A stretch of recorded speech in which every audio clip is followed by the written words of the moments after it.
Les saludo en el nombre del Señor. Es grato para mí estar en esta casa, del cual me siento muy cómodo. Es grato venir a hacer este trabajo, pero no es tanto verla desocupada. Para este día voy a hacer una especie de estudio en una palabra que es tremenda palabra y espero que sea de bendición y que sea fructífero para cada uno de los que ven y escuchan este canal. Nuestra palabra estará en el libro de Jeremías capítulo 15, versículo 19. Y dice así: entonces dijo así el Señor: si vuelves, yo te restauraré, en mi presencia estarás. Si apartas lo precioso de lo vil, serás mi portavoz. Que se vuelvan ellos a ti, pero tú no te vuelvas a ellos. En la versión Reina Valera del 60 dice: por tanto, así dijo Jehová, si te convirtieres, yo te restauraré, y delante de mí estarás. Y si entresacares lo precioso de lo vil, serás como mi boca. Conviértanse ellos a ti, y tú no te conviertas a ellos.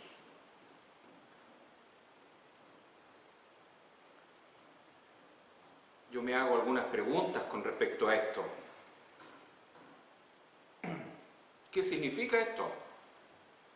¿Qué quiere decir con esto Dios? Esto es ser profeta de las naciones. ¿Qué le pasaba a Jeremías? ¿Había perdido la perspectiva de lo que en realidad es valioso en la obra de Dios? ¿Cómo uno recupera la perspectiva de lo que es importante en la obra de Dios? Entonces, ahora veremos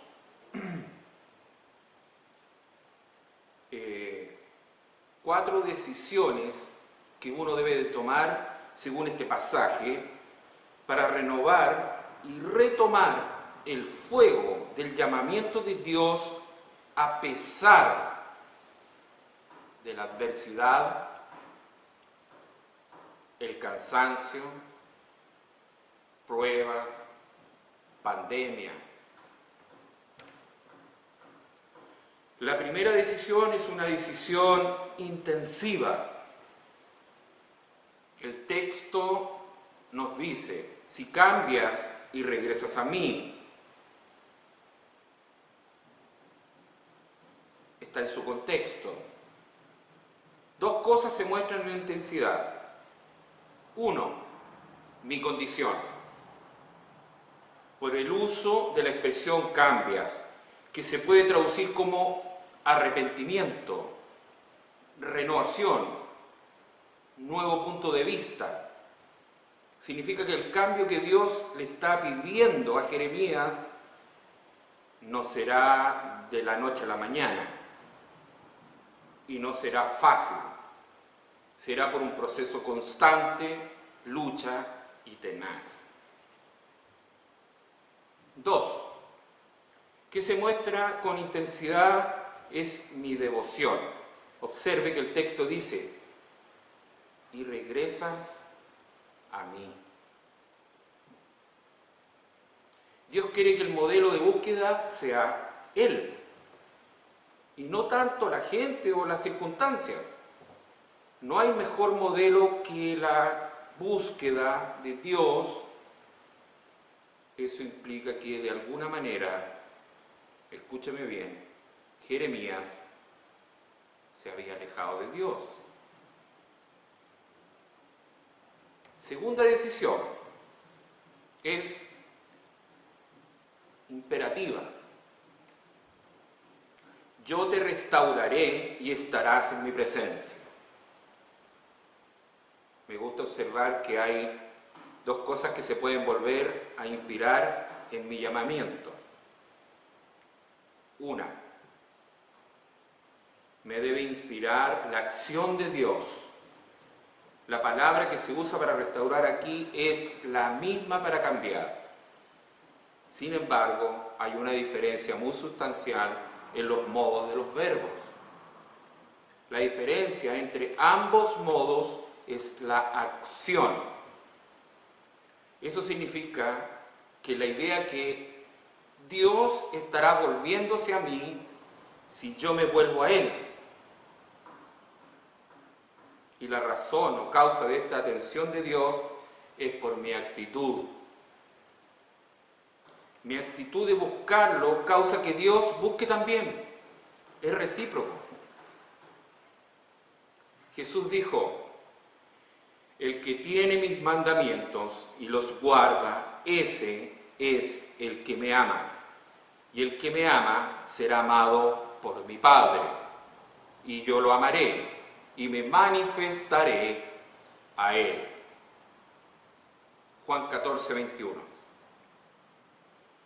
Jesús propone aquí, el que ama su palabra y la guarda, promete que Él se manifestará. Y la palabra manifestar se puede traducir como hacerse visible, mostrarse en persona, verse claro. ¿Cómo se cumple esta promesa? ¿Será posible que Dios pueda mostrarse en una aparición? ¿Cómo hago para ver a Jesús en mi vida de una manera más visible, real y verdadera?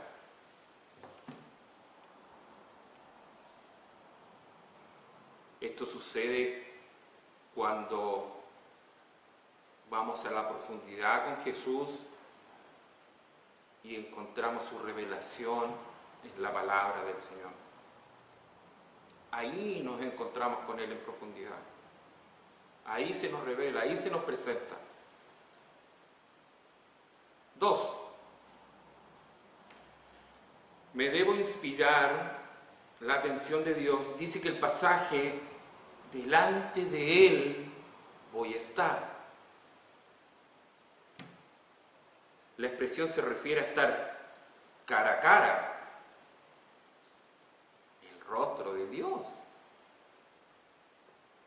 Esto habla de intimidad, que no hay otra cosa que me llame más la atención que su presencia en mi vida. La expresión estar se puede traducir como estar firme, pero también se puede traducir como emocionado. Dios quiere inspirarme más emoción si busco simplemente su rostro. La tercera decisión es instructiva. La Reina Valero del 60 dice, si entresacares lo precioso de lo vil. ¿A qué se refiere esto? Esto implica que todos tenemos algo precioso en lo vil. Y Dios quiere que eso precioso que nos ha dado sea lo que prevalezca y sobresalga. Sin embargo, en realidad el texto se está refiriendo a lo que hablamos. Es como si dijera, si me dejas sacar lo precioso de lo vil, o en el sentido de la versión que estamos usando, la idea es, si me dejas que saque lo que en realidad tiene valor de tu boca. Pregunta: ¿qué es lo que realmente vale la pena que salga de mi boca o de tu boca? Debemos reflexionar. ¿Estoy siendo instruido para hablar lo verdadero? ¿Y estoy siendo instruido para dejar de hablar lo malo, lo vano? Esa debe ser nuestra mirada. Dios dice que seré su boca, su traductor. Él me dejará hablar por él.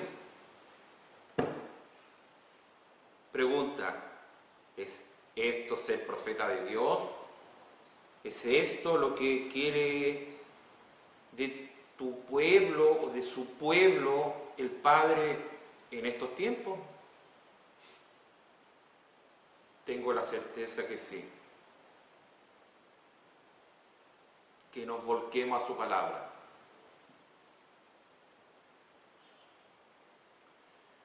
La cuarta decisión es imperativa. Es importante observar que hoy, en ese texto, hay dos mandamientos interesantes. Son dos imperativos que Dios le da a Jeremías para que él pueda ser el profeta que Dios quiere y que sea fiel a su llamamiento.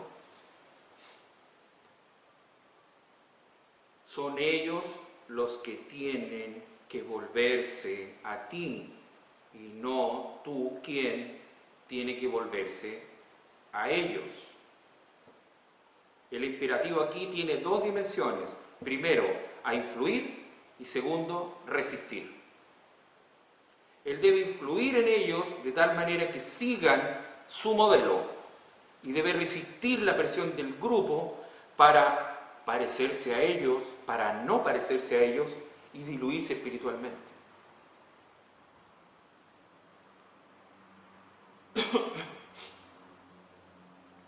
Por lo que he podido percibir de este texto y lo que Dios me ha enseñado a través de su Espíritu Santo es que no hay mejor llamamiento profético que proclamar las verdades de la palabra de Dios. Que muchas veces buscamos que no son tan importantes a pesar de ser populares y dramáticas. Que Dios sigue queriendo hablar en la lucha, en la búsqueda de su palabra y no tanto en la exhibición de un poder sobrenatural. Convencido de eso. Por así decirlo, una persona con poca unción y con un llamamiento más bien local, más que a las naciones. Jeremías fue profeta a las naciones, pero nunca salió de Jerusalén. Ni siquiera cuando se le ofreció irse para Egipto. No vivió en la opulencia. Sus mejores profecías fueron cuando estaba sumergido en el lodo de la cisterna. Ahora, no entiendo cómo se puede hoy escoger lo que Dios le dijo a Jeremías y aplicarlo al hecho de que ser profeta de las naciones es viajar por todo el mundo en sus propios aviones privados, con equipos de guardaespaldas, en grandes auditorios, con gran opulencia y cobrando suculentas ofrendas pactadas, dejando sendas advertencias de parte de Dios. Eso es lo que se ve ahora, los famosos. En contraste de lo que la palabra nos enseña, de los profetas descritos en la Biblia, es solo mirar cómo vivieron y cómo murieron.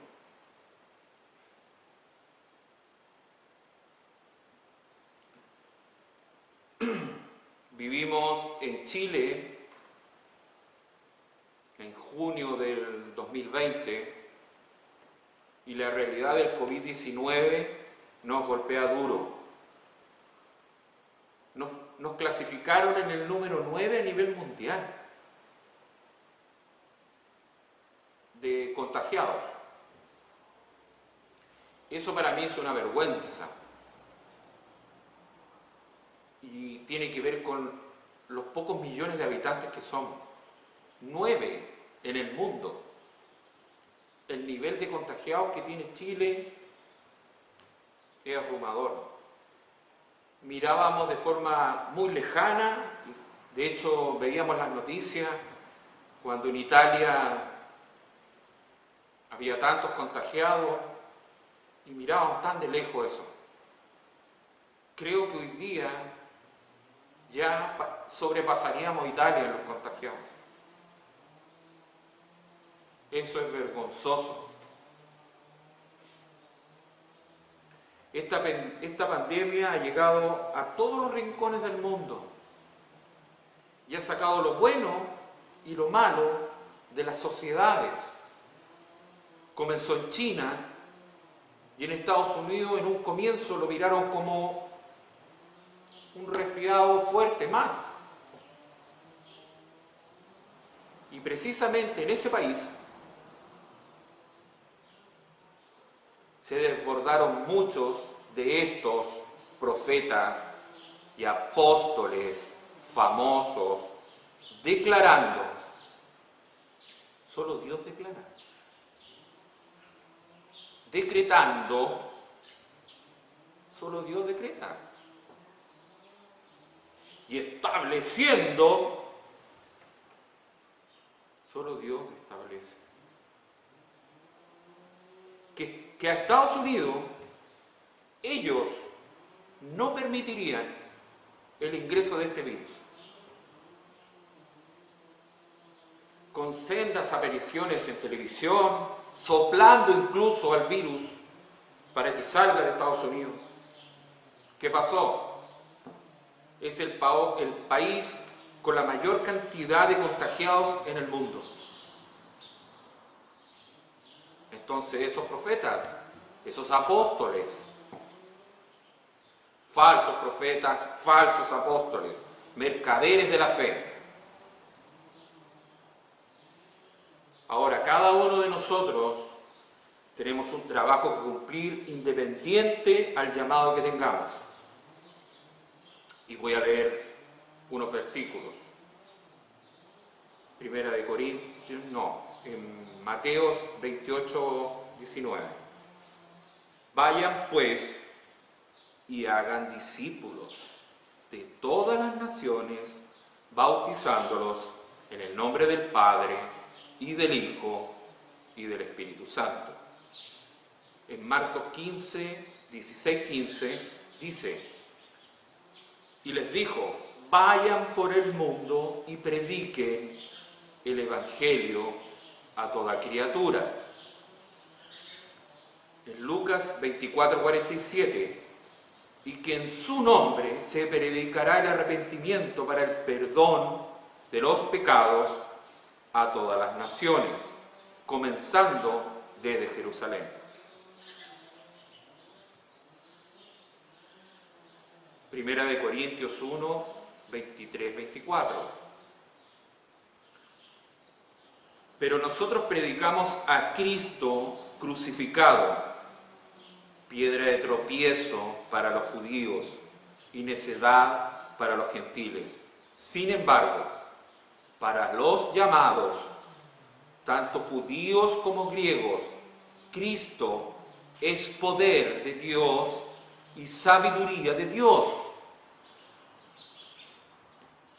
Ese es nuestro trabajo y lo tenemos que hacer. No nos podemos congregar y en ese caso solo nos estaríamos como predicando nosotros mismos. Pero debemos hacerlo al mundo.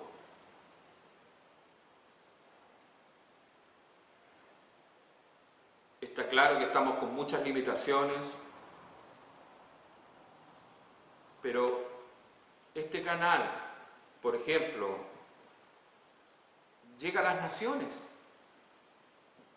y ha sido de gran bendición para mucha gente que no conocemos, pero sí sabemos por sus comentarios lo importante que ha sido poder escuchar palabra del Señor. Llevamos muy poquito tiempo con esto y casi 1.700 personas nos han visto. Eso es una bendición para esta congregación.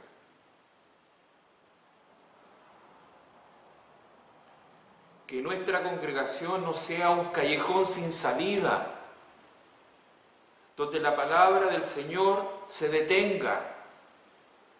No podemos permitir eso. Debemos de aprovechar estos medios. Si no podemos hacer misiones, tenemos la alternativa. Tengo un amigo que me dijo: tú mismo me hablaste de Romanos 8. Y le respondí: claro, ahí en la palabra en Romanos 8 habla de que Él nos conoció desde antemano, desde antes de la fundación del mundo, que nos predestinó. A esos llamó, y a los que llamó, a esos justificó, y a los que justificó, a esos glorificó. Entonces me dijo: ¿para qué necesitan ir como profetas por el mundo declarando la palabra del Señor si Dios ya determinó eso? Pero ¿saben qué?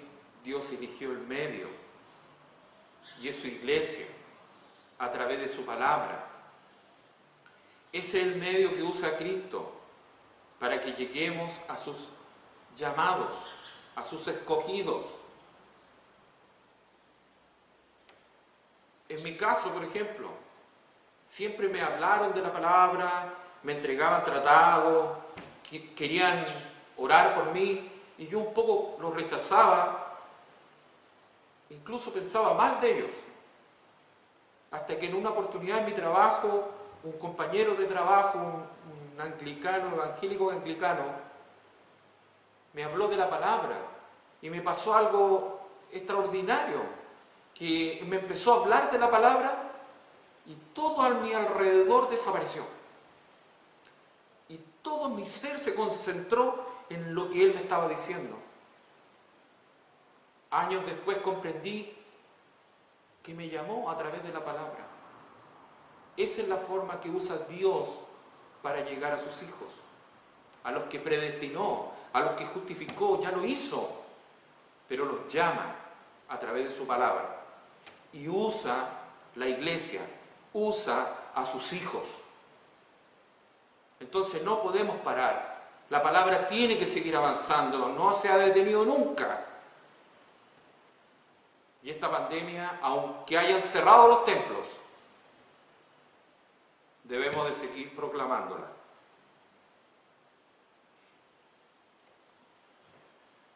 Para terminar, voy a leer un poco de su palabra.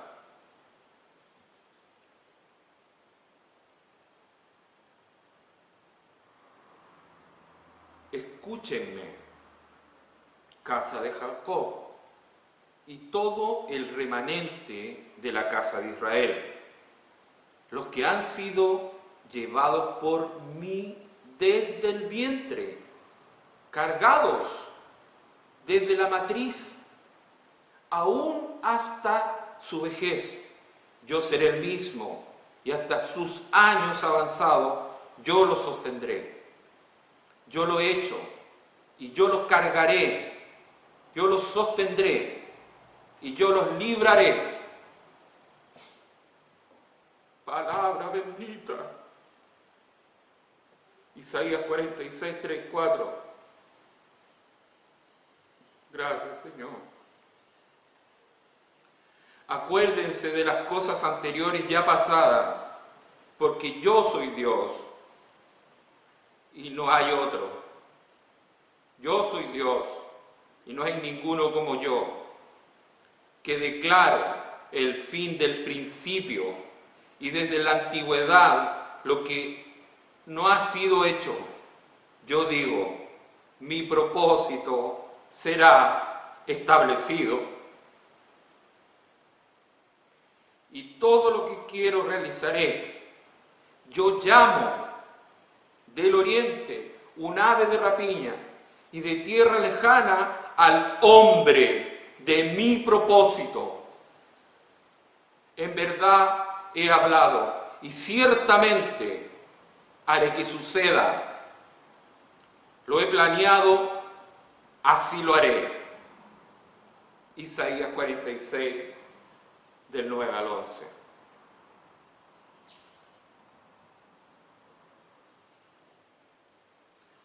Hermanos amados, continuemos con nuestro mandamiento. Es un mandato del Señor. Aprovechemos todos los medios. Seamos valientes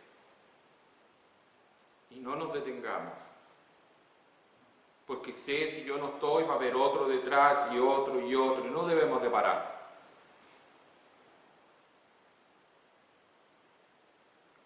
Nada puede dañar al pueblo de Dios, excepto y hasta que Dios lo permita. Todos somos inmortales hasta que nuestro trabajo esté hecho.